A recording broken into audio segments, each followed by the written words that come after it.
So, welcome to Jumbo IS and welcome to our lecture series called Daily MCQ Practice. In this lecture series, we cover a particular day's current affairs through a set of 4 to 5 MCQs. Now, the purpose of this lecture series is twofold. I've mentioned that before also. If you are watching our lecture series on our YouTube channel, if you have been following this lecture series, you know this by now. But for the new viewers, for the new people who have followed us, I'm going to tell you the uses or the significance of this lecture series. Well, the purpose is twofold. One, you get to revise your current affairs. If you have read that day's newspaper, or you followed our lecture series on our YouTube channel called Daily News in Shorts, you must have covered that day's newspaper. But you need to revise that also because you need to consolidate your current affairs. And what better way to consolidate your current affairs than by getting MCQ practice from it, right? So these are the two purposes of this lecture series. Every day's current affairs shall be revised through 4 to 5 MCQs, and it won't take more than 10 minutes of your time. But these 10 minutes would add up to 1200 MCQs by the time you're ready for your next year's prelims examination. So by the time you're ready for your next year's UPSC Prelims Examination, you would have covered 1200 MCQs. And that too from current affairs alone. I'm not talking about static subjects like polity, geography, history. For that, we will have a separate lecture series, separate MCQ series. This is just for current affairs alone. And it is important to cover current affairs for your prelims examination. Now, you would have covered 1200 MCQs from current affairs alone, and that is more than sufficient. Okay? But you have to start right now. You shouldn't think that prelims is far off. Prelims is not that close, so I shouldn't begin its preparation now. No, you should begin its preparation now itself and MCQ practice now itself.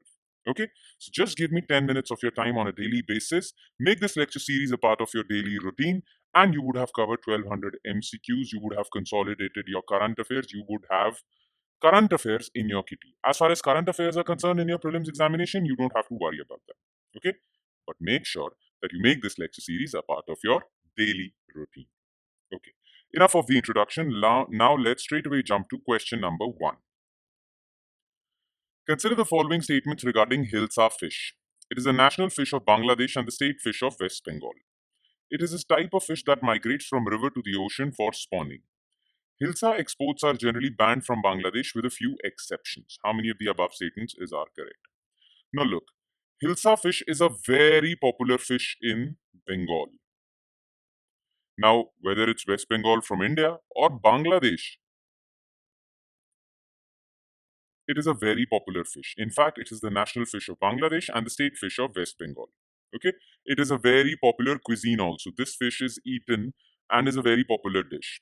Now, the special thing about this fish is that it is generally used or it is used for food in cuisines during Durga Puja as well in West Bengal. Okay, so for religious festivals as well, it is used there. Now, another special thing about this fish is that this fish actually lives in Bay of Bengal. Basically, it lives in Bay of Bengal. It lives in the ocean, but for reproduction, for breeding, for spawning, it swims upstream through the river. Okay, from sea it goes to the river for breeding. Okay, for spawning. So it is a type of fish that migrates from river to the ocean. No, ocean to the river for spawning. Okay, these types of fish are known as andromous fishes. These fishes, for reproduction, swim from sea to the river. Okay, Hilsa fish is one of them.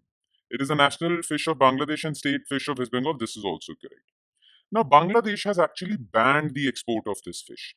But because this fish is a very popular dish during Durga Puja, during the month of September and October in West Bengal, so as a special gesture, as a gesture of goodwill, the previous Sheikh Hasina Awami League government actually made an exception. It said that we won't export Hilsa fish, but we will export it to India during the months of September, October.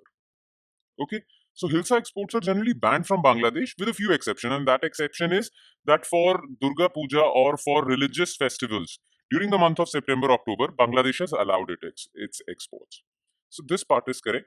Only two statements are correct. The option is B. Question number 2. Consider the following regarding Indo-Pacific Economic Framework for Prosperity. Now, it is a US-led strategic partnership among 14 nations of the Indo-Pacific region. The group represents 40% of the global GDP. Anti-corruption is one of the four pillars on which this partnership stands. Okay. Which of the above statements is are correct? Now look, in 2022, to counter China's vision for the Indo-Pacific region, or especially Pacific region, USA actually started this initiative. Okay, in 2022. So USA, along with other nations, they started Indo-Pacific Economic Framework for Prosperity. It is a 14-member group or 14-country group, and it is there for economic cooperation in the Indo-Pacific region. India is a member of this group. Okay. Now, this group is a significant group because the countries in this group collectively contribute to 40% of global GDP and 28% of global trade in both goods and services. So it is a significant group.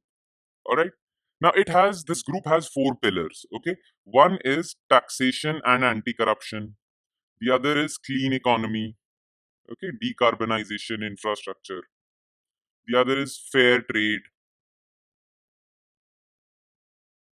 Okay. So taxation and anti-corruption, clean economy, fair trade. These are the three pillars, though there are four pillars, of course. But we are going to be focusing more on taxation and anti-corruption because the question is asked regarding this. So anti-corruption is one of the four pillars on which this partnership stands. This is absolutely correct. Okay. Yeah. But for extra information, if you want to know what is the fourth pillar, well, that is supply chain resilience. So supply chain resilience is pillar number one. Clean economy, decarbonization infrastructure is pillar number two. Taxation and anti-corruption is pillar number three. And fair trade, trade protection and all that is pillar number four. So all statements are correct. The answer is D. Question number three. Which of the following is are correct regarding the Quad grouping? Australia has the lowest GDP among the group. Quad Cancer Moonshot is an initiative launched by Wilmington Declaration and will initially target blood cancer in the Indo-Pacific region. The 2025 Quad Foreign Ministers meeting will be hosted by India. Select the correct option from below. Now listen to me. Look, recently Quad Leader Summit,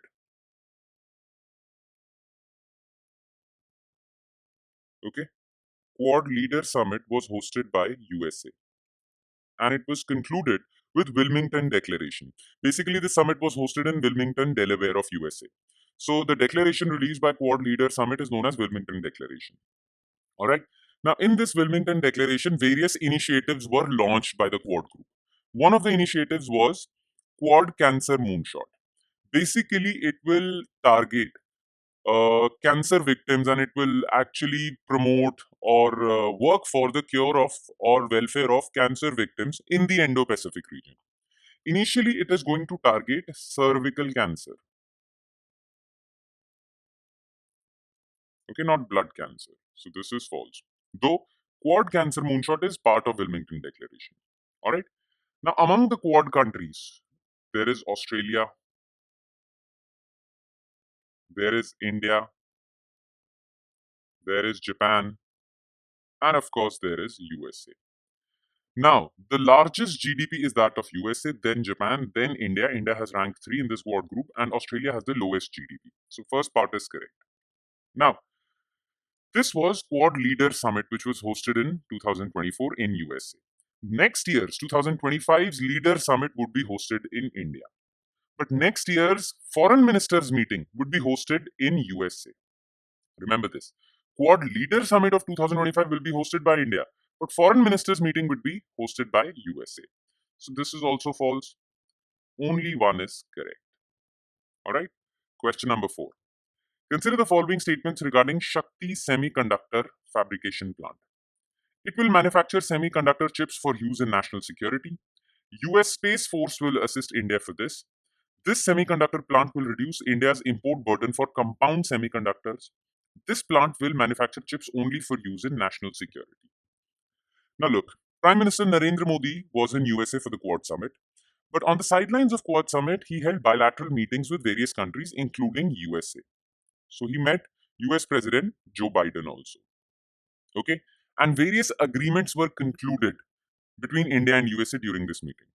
One of the agreement was that USA will help India to set up a semiconductor fabrication plant or manufacture plant in India. Now, this semiconductor fabrication plant would manufacture compound semiconductors. These are very complicated semiconductor chips. Compound semiconductors. And compound semiconductors are very complicated and are used in national security, national defense.